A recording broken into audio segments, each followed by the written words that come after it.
बिस्मिल्लाहिर्रहमानिर्रहीम। प्रीवियसली जो स्टडी कर रहे थे वो ब्रेन था। आज जो है नेक्स्ट टॉपिक है, हम स्टमक के बारे में पढ़ते हैं। स्टमक कहते हैं मैदे को, ठीक है। Stomach is the part of digestive system. Stomach जो है ये हमारे डाइजेस्टिव सिस्टम निज़ाम इंहज़ाम का क्या है, पार्ट है। The food we eat is well chewed by teeth. वो खुराक जो हम खाते हैं, दांत जो है उसको अच्छी तरीके से च्यूड कर देते हैं, ठीक है।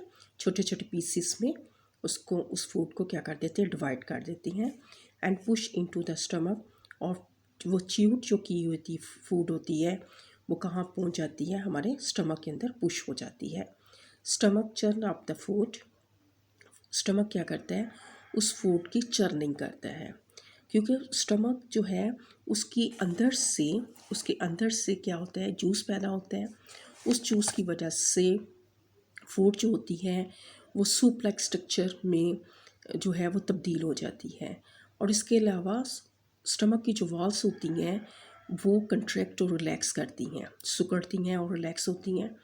और उसके अलावा स्टमक की वॉल्स के अंदर चर्निंग की वजह से, चर्निंग कहते हैं जिस तरीके से हम ब्लेंडर के अंदर, जग के अंदर मुख्तलिफ़ किस्म की चीज़ों को डालें, पानी वगैरह उसके अंदर डाल दें और फिर उसके बाद उसको ब्लेंड कर लें और वो चीज़ें जो होती हैं वो सारी मिक्स हो जाती हैं। इसी तरह से हमारे स्टमक की वॉल की वजह से, उनकी कंट्रैक्शन रिलैक्शन की वजह से, इसके अलावा स्टमक के अंदर जूस पैदा होता है जिसकी वजह से वो फूड जो होती है वो सूप लाइक स्ट्रक्चर में तब्दील हो जाती है।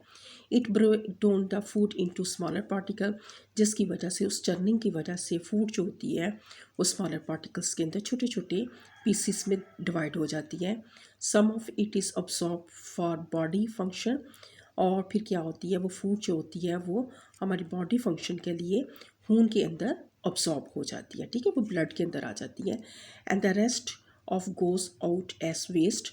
और बाकी जो फूड जो होती है, गैर हज़म शुदा खुराक जो होती है वो क्या हो जाती है, as in the form of faeces की फॉर्म में हमारी बॉडी से जो है वो बाहर निकल जाती है, ठीक है। तो स्टमक क्या रोल करता है, फूड को डाइजेशन में करता है, हेल्प कर रहा होता है। और वो फूड जो च्यूड की होती है, हमारे दांतों ने उसको छोटे छोटे पीसीस में की होती है, वो स्टमक में आती है। फिर स्टमक जो होता है उस फूड को चर्न अप कर देता है, जिसकी वजह से फूड जो है स्मॉलेस्ट पार्टिकल के अंदर डिवाइड हो जाती है। उसमें से वो फूड जो हज़म शुदा खुराक होती है वो हमारे ब्लड के अंदर अब्सॉर्ब हो जाती है। और जो गैर हज़म शुदा खुराक होती है वो हमारी बॉडी से वेस्ट के तौर पे निकल जाती है, ठीक है। तो आपने सिर्फ इसकी रीडिंग करनी है स्टमक की, ठीक है। इसको आपने लिखना नहीं, सिर्फ आपने इसकी रीडिंग करनी है अच्छे तरीके से। ओके, अल्लाह हाफिज़।